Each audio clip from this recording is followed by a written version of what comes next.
Ladakh power development department का जिस प्रकार से आरईसी पीडीसीएल के साथ ज्वाइंट वेंचर और बाद में इसके निजीकरण की प्रक्रिया की जानी है, all India power engineer federation इसका पुरजोर विरोध करता है। हमारे विरोध के बुनियादी कारण है।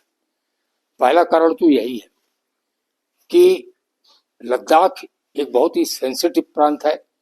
इसकी चाइना से और पाकिस्तान के साथ इसका बॉर्डर मिलता है और बिजली के निजीकरण का मतलब है साइबर सिक्योरिटी का खतरा।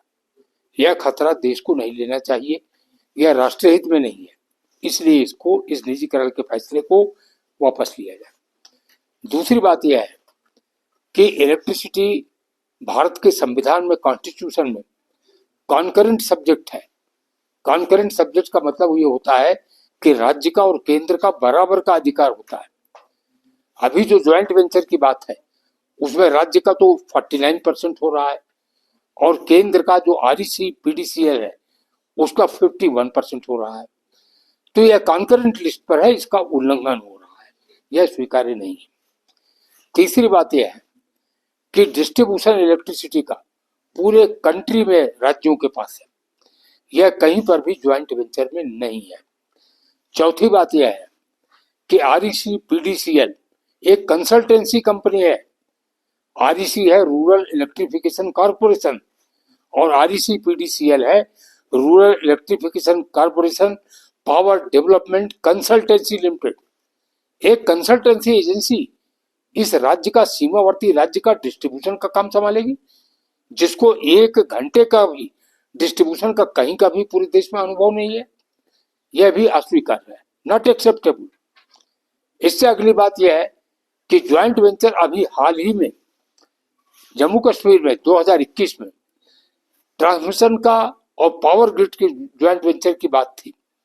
वहां के बिजली कर्मचारियों ने इसका विरोध किया और गवर्नमेंट को उसको वापस लेना पड़ा, जो एक उचित कदम था।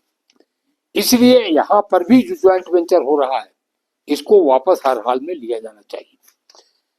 ज्वाइंट वेंचर से पहली बात तो बिजली की व्यवस्था सुधरने नहीं जा रही है।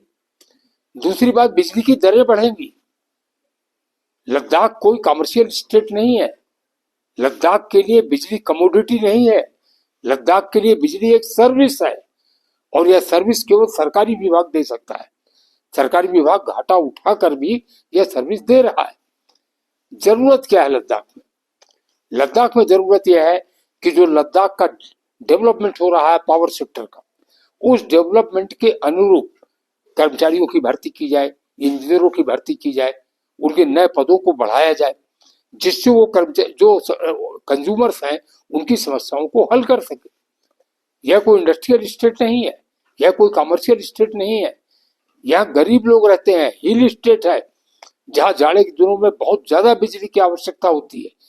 तो प्राइवेटाइजेशन के बाद प्राइवेट सेक्टर तो मुनाफे के लिए आएगा। बिजली की कीमतें इतनी हो जाएंगी कि यहाँ का कंज्यूमर, यहाँ का आम नागरिक लद्दाख का, वह तो परेशान हो जाएगा, आम नागरिक तो मर जाएगा। इसी कारण से मैंने ऑल इंडिया पावर फेडरेशन की ओर से कल दिल्ली से आके सबसे पहले यहाँ की रिलीजियस बॉडीज की, यहाँ के स्टेक होल्डर्स की, जिसमें व्यापार मंडल के लोग थे, ट्रांसपोर्ट के लोग थे और लोग थे, उनकी सबकी जो प्रमुख लोग थे लद्दाख के, उनकी मीटिंग किया है और उन लोगों ने भी लेफ्टिनेंट गवर्नर के नाम एक अपना मेमोरेंडम दिया है। उसकी कॉपी भी मैं आपको दे दूंगा। मैंने भी लेफ्टिनेंट गवर्नर से टाइम मांगा है। मैं एक बात बहुत विनम्रता पूर्वक कहना चाहता हूँ, लद्दाख में पावर डेवलपमेंट डिपार्टमेंट का निजीकरण हम स्वीकार्य नहीं करेंगे। देश के 27 लाख बिजली कर्मचारी और इंजीनियर जरूरत पड़ेगी तो इसके विरोध में लोकतांत्रिक ढंग से जो भी आंदोलन संभव होगा उस आंदोलन को हम करेंगे। आखिरी बात मैं यह कहना चाहता हूं आपके माध्यम से, electricity in Ladakh is not merely an economic commodity, it is a social lifeline and a strategic necessity.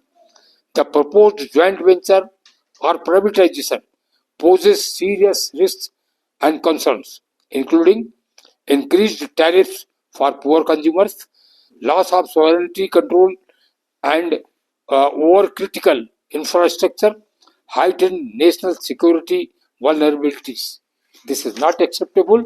इसलिए मैं यह अनुरोध करूंगा केंद्र सरकार से, भारत के माननीय गृह मंत्री से कि लद्दाख जैसे संबंधित प्रांत में बिजली के निजीकरण की प्रक्रिया तत्काल रोकी जाए, इसको रद्द किया जाए। सर, ये प्राइवेटाइजेशन होने का प्रपोजल जो दिया जा रहा है वो किस वजह से दिया जा रहा है? इसका कोई रीजनेबल आर्गुमेंट्स है इनके पास? कोई रीजनेबल आर्गुमेंट नहीं है। मैंने जैसे अभी आपको कहा, यह पहले ज्वाइंट वेंचर है और ज्वाइंट वेंचर के लिए जिस कंपनी का नाम तय किया गया है, REC power development consultancy limited, उस कंपनी के प्रोग्राम में ही लिखा हुआ है कि 9 तारीख को जो प्रेजेंटेशन उनको यहाँ करना है, उस प्रेजेंटेशन में सब्जेक्ट लिखा हुआ है privatisation of the Ladakh power development department. इससे बिल्कुल स्पष्ट हो जाता है कि आरईसी पीडीसीएल, यद्यपि उसको भी मैंने बताया कोई एक्सपीरियंस नहीं है डिस्ट्रीब्यूशन का, तो आरईसी पीडीसीएल को तो ये काम करना ही नहीं है। वह बिचौलिए की भूमिका में है, मिडिलमैन की भूमिका में है। वह ले लेगा और किसी प्राइवेट कंपनी को दे देगा जहां डीलिंग हो चुकी होगी। सर, तो तकरीबन 1 साल से यही बात चल रही थी कि ये जो है परिवर्तन होने वाला है, तो क्या लगता है आपको, इससे पहले आप लोगों को ये थोड़ा लोगों के सामने नहीं रखना चाहिए? नहीं, लोग रखते रहे हैं, स्थानीय जो हमारे कार्यकर्ता हैं, जो एम्प्लॉइज हैं, जो इंजीनियर्स हैं, वो रखते रहे हैं, लेकिन अभी मेरे संज्ञान में आया राष्ट्रीय स्तर पर, तो इसीलिए मैं दिल्ली से सीधे कल ले आ गया था और मैं यहाँ कैंप कर रहा हूँ। और मेरी कोशिश है कि जितने स्टेक होल्डर है, स्टेक होल्डर कौन है? बिजली के क्षेत्र में सबसे बड़ा स्टेक होल्डर मैं कंज्यूमर को मानता हूँ, क्योंकि बिजली से सबसे ज्यादा वही प्रभावित होने वाला है। यहाँ तक कि छोटा छोटा आदमी भी आज बिजली से अफेक्ट होता है। नंबर 2 पर जो बिजली का सबसे बड़ा स्टेक होल्डर है वो बिजली का कर्मचारी है, बिजली का एम्प्लॉइज है। तो जो स्टेक होल्डर्स हैं, चाहे वो कंज्यूमर हो, चाहे वो वर्किंग क्लास हो, उनके बीच में जागरूकता पैदा करना, उनको संगठित करना, उनको इकट्ठा करना और एक डेमोक्रेटिक प्रोग्राम इसके विरोध का बनाना, उस उद्देश्य से मैं आया हूँ। और मैं चाहता हूँ कि ऐसा न करना पड़े। गवर्नमेंट एक बार रिकंसिडर करे। मैंने पत्र दिए हैं, 2 पत्र एलजी को दिए हैं, उसमें जो पॉइंट्स लिखे हैं उन पॉइंट्स को लॉजिकल है, कोई हमने सेंटिमेंटल बातें नहीं लिखा है, लॉजिकल है। उन पॉइंट्स पर बात करना चाहिए अक्रॉस द टेबल। बात तो सब लोग करते हैं, आप देख ही रहे हैं, अमेरिका भी ईरान से बात ही कर रहा है। बात तो फाइनली करनी पड़ती है ना, तो अभी बात कर लें। All the points are reasonable. Sir, आज के सिनेरियो में तो हमें नहीं लगता है पावर ये जो डिपार्टमेंट है प्रॉफिट में चल रहा है, तो इसका मतलब ये प्राइवेटाइज करने का मतलब क्या होगा सर? कोई लॉन्ग टाइम प्रोजेक्ट को देख रहा होगा, जैसे बड़ा एक सोलर प्लांट बन रहा हो, और कुछ भी हो सकता है। ये क्या हो सकता है? क्योंकि आज की हालत में तो नहीं लगता कोई इसमें से करेक्ट, आपने बहुत अच्छा पॉइंट उठाया है।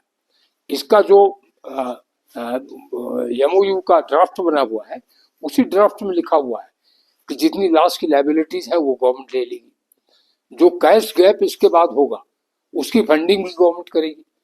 तो मेरा ये कहना है, जब घाटे वाले सारे काम की फंडिंग गवर्नमेंट को करनी है तो अभी गवर्नमेंट क्यों नहीं कर देती? नंबर 1।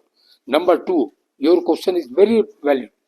लद्दाख ऊंचाई पर है, लद्दाख में सूर्य की रोशनी बहुत अच्छी मिलती है, यहाँ पर सोलर का सबसे बड़ा स्कोप है, सोलर की हार्ट बेल्ट है ये, और उसी पर उन लोगों की नजर है। इसलिए प्राइवेटाइजेशन केवल डिस्ट्रीब्यूशन का नहीं है, जनरेशन का भी है। और यहाँ पर जो बिजली बनेगी, सोलर की बिजली बनेगी, 1 रुपए से भी कम की बिजली बनेगी। उसको कोई प्राइवेट कंपनी आ जाएगी, वह कंपनी 6 रुपए 7 रुपए में दिल्ली में और जगहों पर बेचेगी जाके। यही उनका मकसद है, यही उद्देश्य है। तो लद्दाख में जनता की सेवा करना इसके पीछे लक्ष्य नहीं है, इसके पीछे बिजनेस है। यह बात हम लोगों के सामने मैं रखना चाहता हूँ। सर, अगर ये कोई, आपने जिस तरह से कहा कि आपने एचयू को 2 पत्र लिखे हुए हैं, तो कोई मिडिल ग्राउंड नहीं आया, तो उसमें आप नेक्स्ट स्टेप क्या उठाने वाले हैं? मैं भी इंतजार करूंगा, वार्ता होनी चाहिए, और नहीं होती वार्ता, अगर बिना वार्ता के एक तरफा वो आगे बढ़ते हैं, तो मैंने कहा पूरा देश खड़ा होगा और इसके विरोध में आंदोलन होगा।